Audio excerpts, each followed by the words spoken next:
Brian Barnett is just a regular guy. He's not a doctor.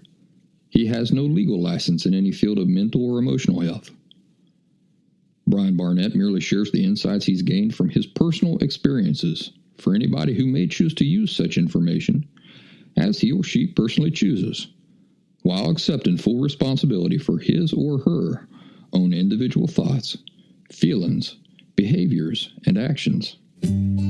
Brian Barnett assumes no responsibility whatsoever for anybody's individual choice to expose himself or herself to any information that Brian Barnett shares. And by listening to this program, you're acknowledging that you, and only you, are responsible for your own thoughts, feelings, and actions. Happy Thursday, everybody. Welcome back to The Last Symptom. I'm Brian Barnett, the creator and host. Hope you're having an excellent week. My week is going pretty good. No complaints. Let's see, last week or so we were talking about modesty and about how modesty is recognizing your real limits and being content to work within those limits, right? Well, I think I was lacking some modesty today because I just thought I was going to get all these great things accomplished. I intended to get a complex article written and published. I wanted to get this show written out and recorded. I wanted to get to the gym by 1 o'clock in the afternoon. That didn't happen. And now it's questionable whether I'll get to the gym at all today, because I started writing the article that I wanted to get published, and that took me, no joke, 5.5 hours to write. So I just finished it here recently and got that published. What happens is when I write something, even after I've published it, I have to spend at least an hour afterwards fine-tuning some of the language in it, looking for mistakes, seeing if there are any ideas that I could more simply and more clearly explain. So yeah, 5.5 hours it took me to write that article and get it posted. And once I did, I realized that I hadn't eaten anything today. No breakfast, no coffee, no nothing. I jumped up this morning when I woke up. I got right to work. And so 5.5 hours later, I realized that I'm hungry. So I run out to Wendy's, got myself a hamburger at Wendy's, and I just got back, and here I am, ready to record this show. Now, before we get started, what I want to do is, if I've got any new listeners here today, I'd like to tell you that I've got a website full of free resources that you can make use of over at thelastsymptom.com. If you're finding my work useful and you'd like to support it, you can do that with a donation right there at thelastsymptom.com in the donate sponsor section of the site. And I should mention that I do offer my services as a consultant. You can call and talk to me on the telephone for an hour. Usually calls end up going over an hour, but I make myself available for that if that's something you'd like to do. That also can be scheduled right from thelastsymptom.com.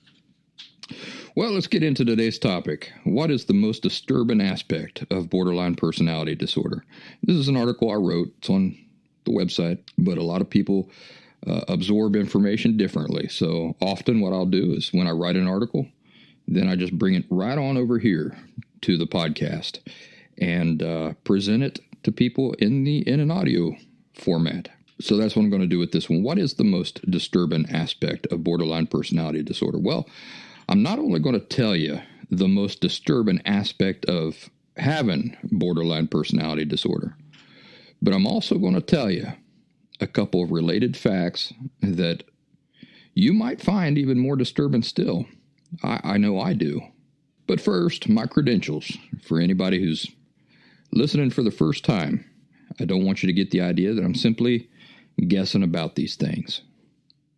I had borderline personality disorder, unaware, for the first 35 years of my life, as powerfully as anybody has ever had it. After a major crisis, which resulted in me discovering that I not only had borderline personality disorder, but that I had lived with it for my entire life, I spent the next 7 years becoming an authority on borderline personality disorder out of genuine necessity in the interest of eliminating it from my life once and for all. And this is something that I achieved. So my full-time job now is using the experience to help others now escape borderline personality disorder authentically for themselves. For anybody who has trouble understanding what I just said about my experience with borderline personality disorder, in practical terms, 35 years of direct experience plus 7 years of intense analysis, followed by the real, measurable results of being authentically cured, outweighs any doctorate degree on the planet. So, we all get to choose which voices of authority we want to listen to, who makes the most sense. So there's my credentials. And I think that they are probably the best credentials you're going to find backing up this subject. In today's show, I'm going to address the primary question: what is the most disturbing thing about having borderline personality disorder? The wording I guess I'd like to use is the most bothersome thing. I'll also tell you related facts that are as disturbing or even more disturbing. What I say today is going to be controversial, not because it's inaccurate, but because it contradicts a lot of what the professional community as a group tells you. So, the information in this show will be rejected or embraced, depending on which group of thinker you fall into. If you're somebody, as I once was, who believes that the world has an ironclad process in place to ensure that only people who truly know what they're talking about get to enjoy positions of quote-unquote expertise, you might reject a lot of what I said today. On the other hand, if you're somebody who is approaching this subject from a place of genuine necessity and who has firsthand experience with these experts out there, you'll probably recognize pretty quickly the accurateness and value in what I say. The most disturbing part of living with borderline personality disorder is that it's our own parents,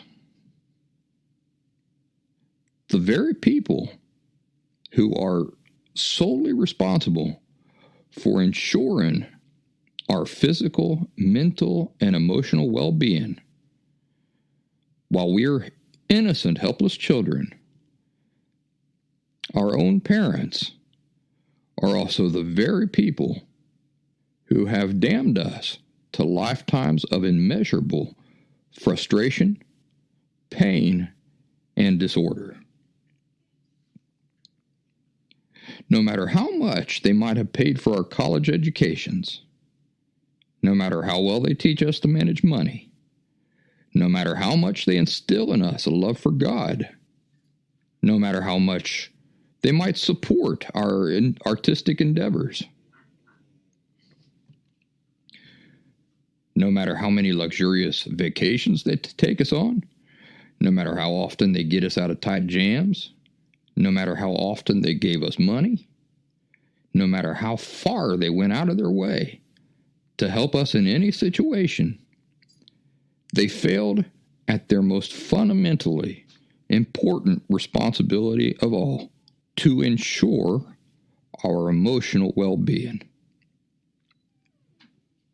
When a little girl shows up to school with a black eye and she tells her teacher that her daddy did this to her, the blowback is swift and justified. When a little girl shows up to school and doubts her inherent worth as a human being, nothing at all happens. No alarm bells are sounded. Nobody's held accountable. To be perfectly honest, the teacher probably does not even notice or question a little girl doubting her inherent worth as a human being. A black eye fades and disappears in a few days. A child who lives with the belief that her feelings are inherently irrelevant and shameful, devoid of worth, and that this describes her inherent nature too. This never goes away. Not ever. There is an exception. Future events might conspire against this girl to make her question and reevaluate some of the conclusions she formed long ago about the nature of fundamental aspects of life, as happened in my personal case. You see, we receive our emotional education directly from our emotional teachers. The cause of borderline personality disorder is not trauma, as you've been told, nor is it genetics, that lazy favorite lie of the professional community. Rather, the cause of borderline personality disorder is the unhealthy attitudes of our emotional teachers, our parents. Whatever unhealthy attitudes they themselves have about the nature of fundamental things in life that we as human beings have to understand accurately in order to be able to enjoy genuine inner contentment, this is what they pass on to us. They pass their attitudes about these things on to us.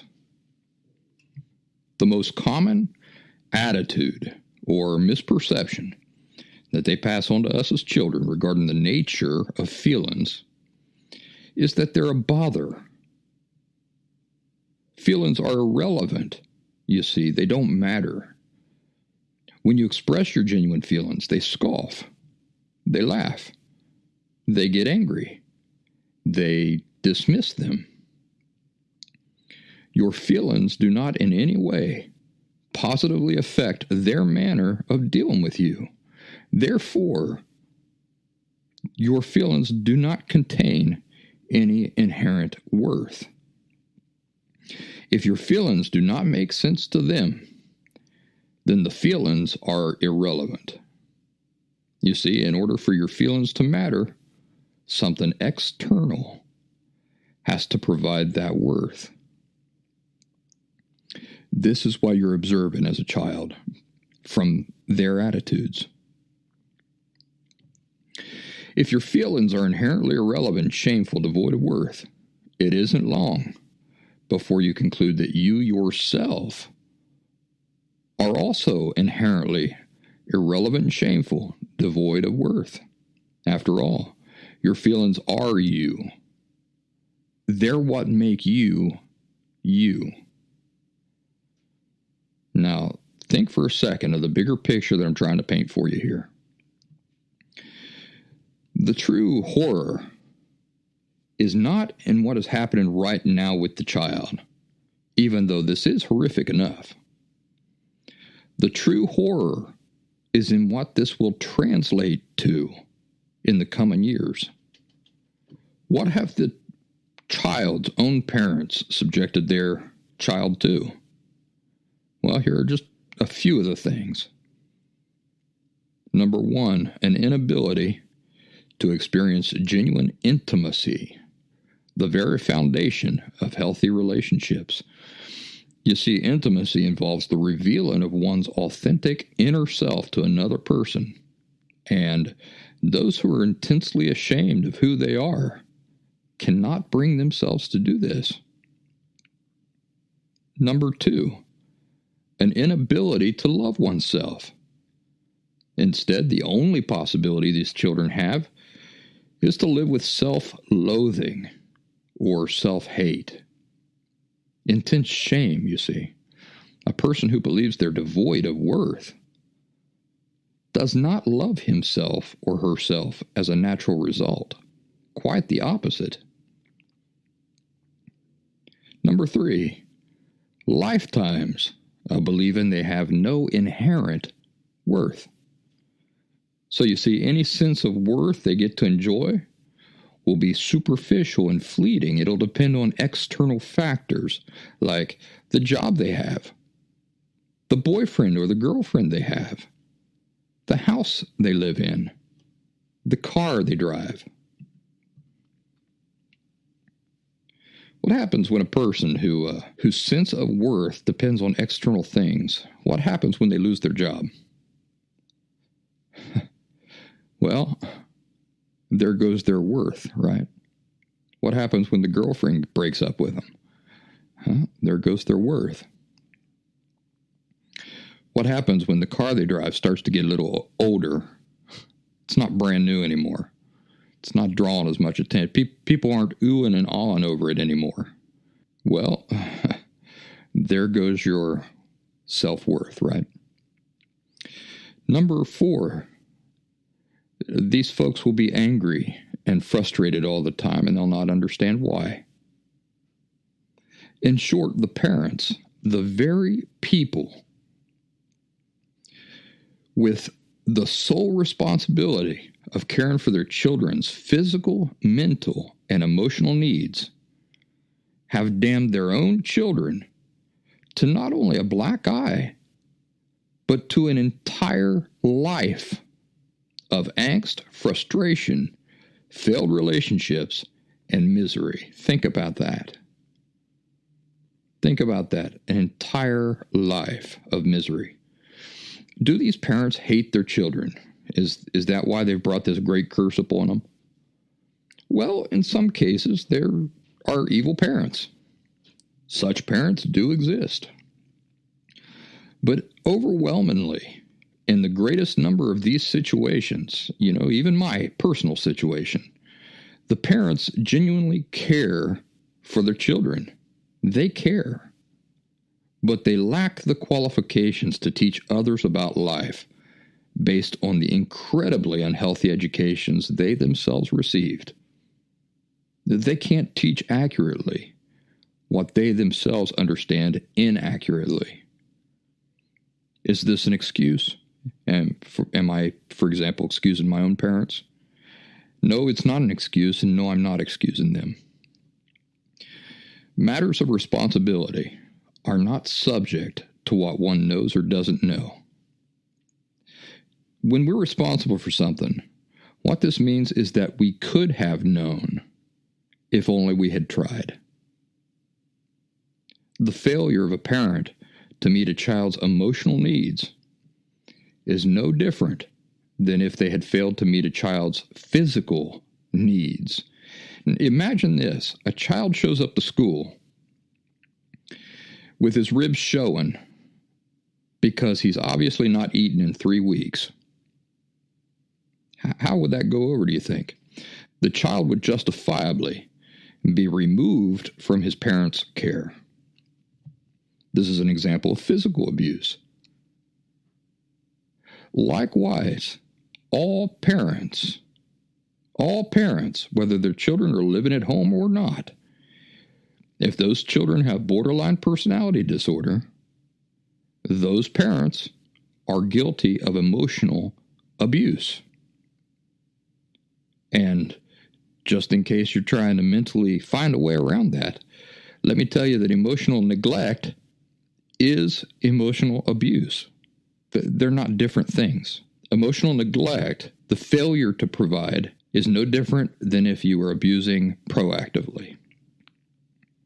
Ignorance on the part of the responsible party does not excuse the abuse, because again, responsibility is based on what the responsible party is capable of, not on what they're able to do. For an in-depth conversation about the differences between capacity or capability and ability, please see my article titled How Your Inability to Play the Fiddle Can Teach You What You're Capable of. And you can find that article in the article library over at thelastsymptom.com.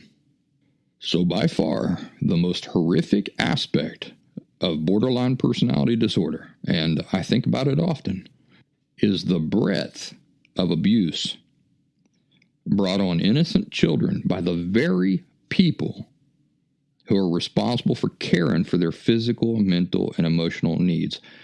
Think about it. These are not unfeeling strangers. No, these are their very parents. And what is their primary responsibility? What is the primary responsibility of all parents? Number one, I mean, it's at the top of the list. Their primary responsibility is to be their unwavering, primary defenders against all forms of harm, to make sure that their needs get met. That's their number one responsibility.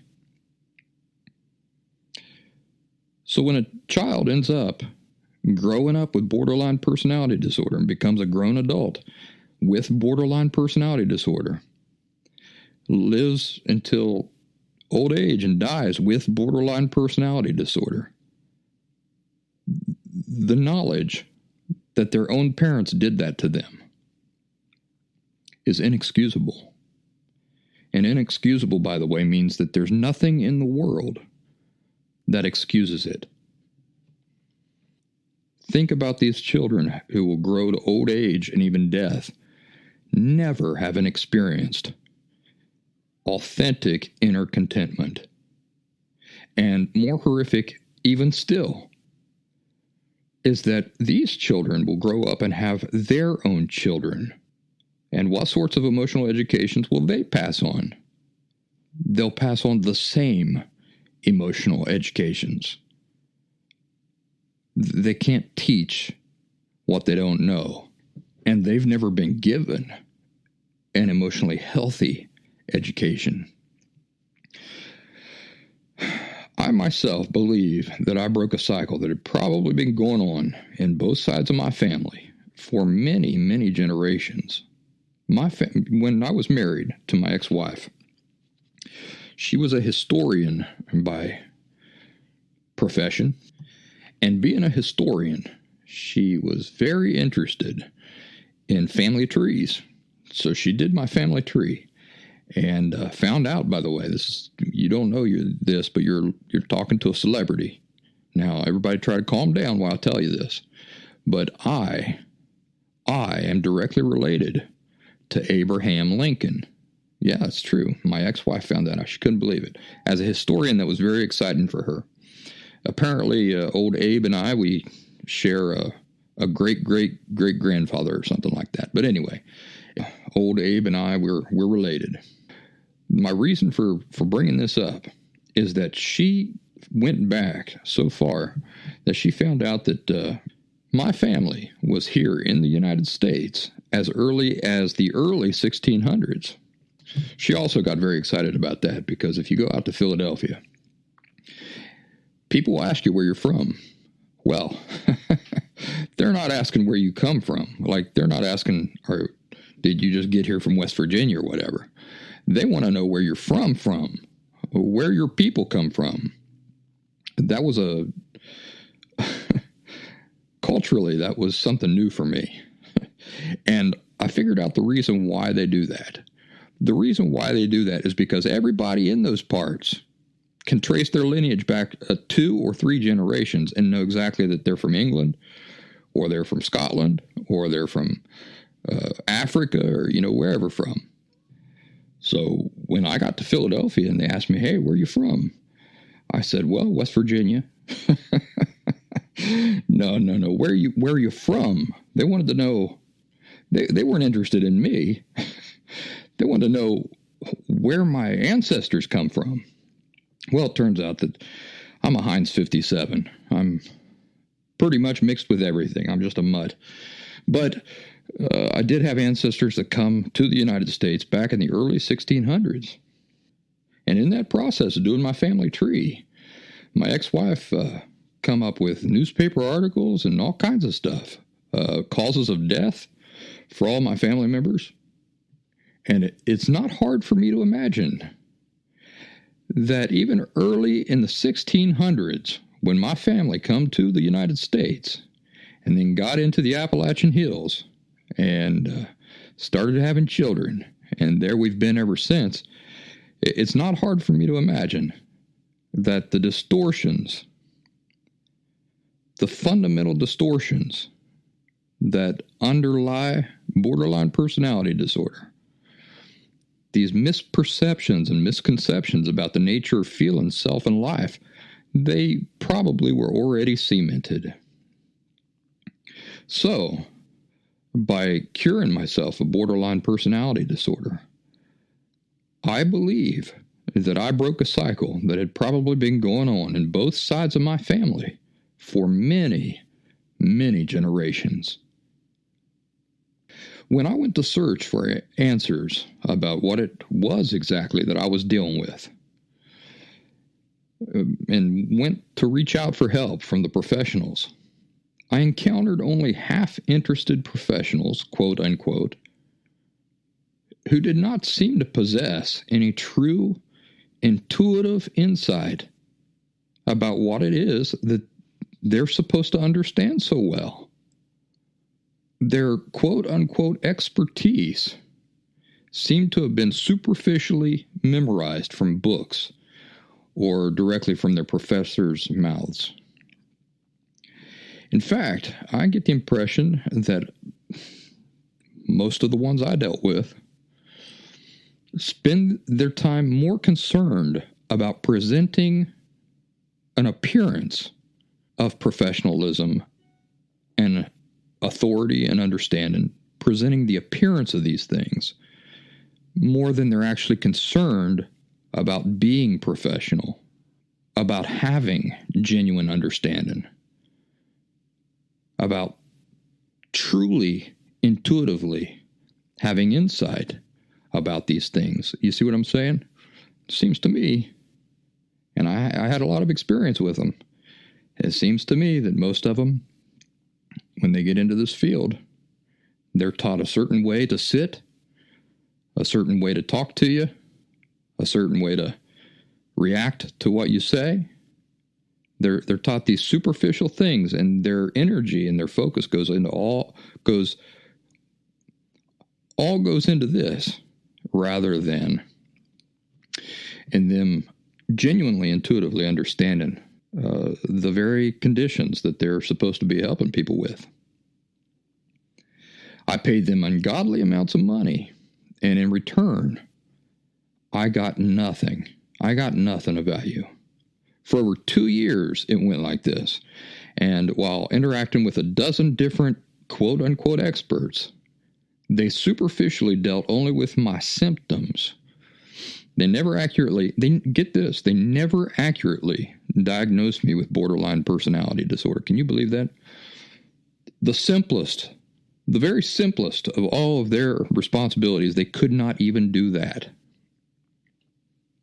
Their entire focus was on superficial tricks and approaches because, let me tell you, these things require infinitely less effort and still ensure signed checks. Finally, in the early spring of 2011, I encountered several exceptional psychologists in Scottsdale, Arizona. I often talk about them, and they provided me with practical answers and genuine insights. I have to emphasize that when I finally found answers, it was from professionals in the professional community. Because I rail against the professional community so often, people might mistakenly get the idea that I've got something against the professionals. I don't. I have something against the professional community as a group of people, as a group. I do, because they're incompetent. But within any incompetent group, you'll find very skilled, very insightful people. And this is what happened with me. I don't always feel good about highlighting the failures of the professional community, but because I know that there are a lot of hardworking,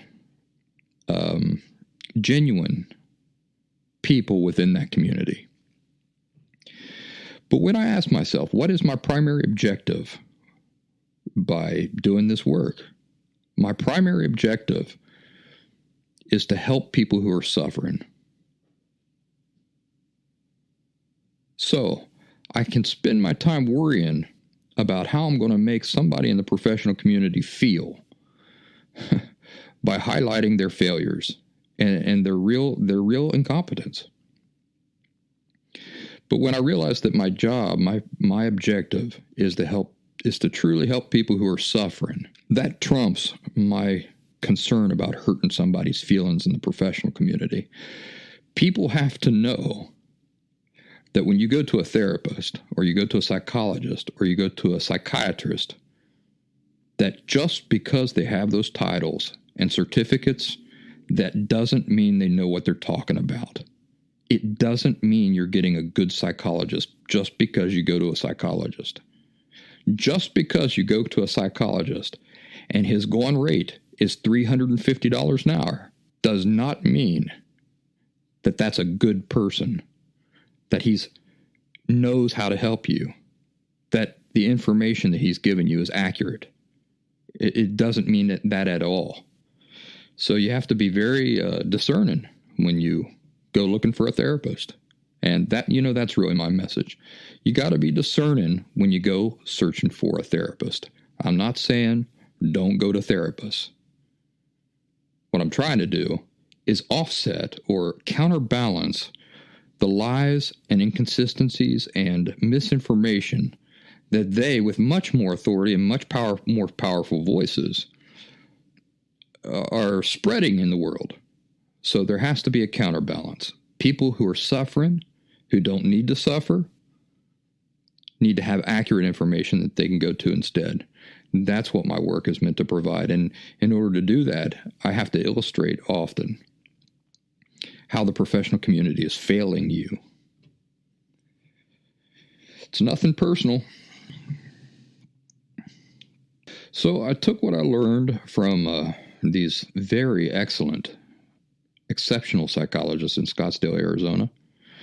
I took what I learned from them in the course of only a handful of days, and then I built upon these insights for myself for the next 7 years. Well, to be honest, by that time it was 5 years, because I'd already wasted 2 years with incompetence. I'm not kidding. I probably saw 14 or 15 different quote-unquote professionals in those 2 years. None of them accurately diagnosed them. None of them gave me any practical answers. None of them focused on the problem. They all focused on the symptoms superficially. And then I went to Scottsdale, found a couple of legitimately insightful people. I spent only a few days with them, and after a handful of days spent with those people, I took that information, and for the next 5 years, I built up on those insights. I knew that they knew what they were talking about as soon as they started talking. Finally, I managed to rid myself of borderline personality disorder once and for all, but it took 5 years after I found the accurate information, the people who really knew what they were talking about. I wasted 2 years. So what I find most horrific about borderline personality disorder, even today, well, especially today, that, I'm working very hard to help people myself, is that authentic recovery by people who are truly suffering, but who don't need to continue suffering, their authentic recovery is consistently and never-endingly blocked by people who don't know what they're talking about, but who are celebrated as being people who know what they're talking about. The very people that society has in place and celebrates as being the authorities on the topic of borderline personality disorder are the very people blocking, misdirecting, interfering with people's opportunities to escape the disorder. I find that disgusting. Absolutely disgusting. These individuals have illusory, hollow credentials, doctorates, hanging up on their wall saying that they know what they're talking about. And because of this, you get misdirected and you waste years of your life to them, to the point of disillusionment. Do you know what disillusionment is? That's the point of no return. That's the point where you throw your hands up in the air and you give up because you've already been doing everything they've told you to do for 5, 6, 10 years. And you're still dealing with the same stupid stuff that there's no need for you to still be dealing with. So there's absolutely no need for this. Borderline personality disorder is not unfixable. It's not difficult to escape, relatively speaking. I mean, it was difficult for me to escape it. But relatively speaking, there have been harder things in life than escaping borderline personality disorder. Learning Spanish, for example, was harder for me than escaping borderline personality disorder. Learning Spanish well definitely took more time. I definitely had to spend more time doing it. Definitely had to think harder on it. So there's no need for people to continue suffering with borderline personality disorder. It's not difficult to escape, relatively speaking. It took me 7 years unnecessarily. It doesn't have to take you 7 years. The number one factor complicating authentic recovery is misdirection by means of misinformation by people who are celebrated and looked up to as the authorities on the subject of borderline personality disorder. That is disgusting. So, my work, the work that I do, is meant to be your escape from conflicting, erroneous misdirection. It's meant to be your number one source for accurate information on the subject of borderline personality disorder and emotional unhealth. So I encourage you to take the time, dedicate the energy to researching my work and to taking advantage of the many free resources that I provide and also the paid resources that I provide. Of course, you can do all that over at thelastsymptom.com. And I'm able to do this work mostly because of the donations I receive through the site. If that's something you'd like to do, I encourage you to do it. And I appreciate every cent that comes in. It allows me to continue doing this work. Well, ladies and gentlemen, I want to thank you for listening to today's show. I'll look forward to talking at you all next week, same place, same time. And here we are. We've reached the encouraging finale.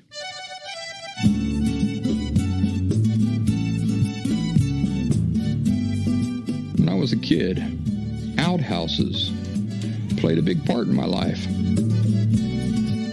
For those of you who aren't aware of what outhouses are, they're latrines or they're, outdoor bathrooms that typically you see them in the old Western movies that they'll have like a half moon carved into the door.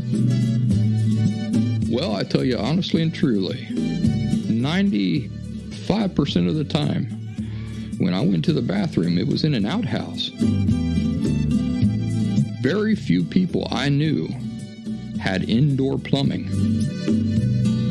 My grandpa's outhouse, I remember, was always littered with old corn cobs instead of toilet paper. Guess what you did with corn cobs?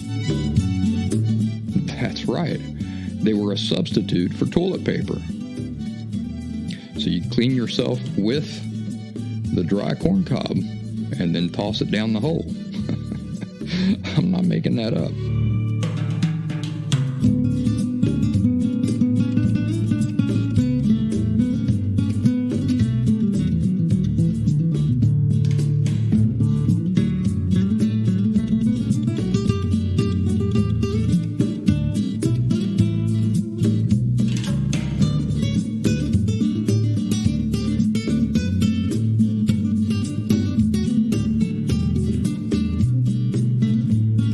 Well, one day we decided to lock my cousin Jared into the outhouse.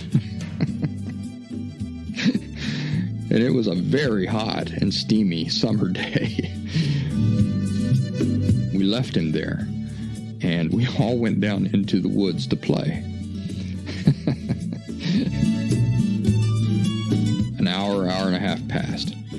And then one of us said, hey, wait a second. We left Jared in the outhouse, locked in the outhouse. One of us needs to run back there and let him out. He crawled through the hole and out the bottom.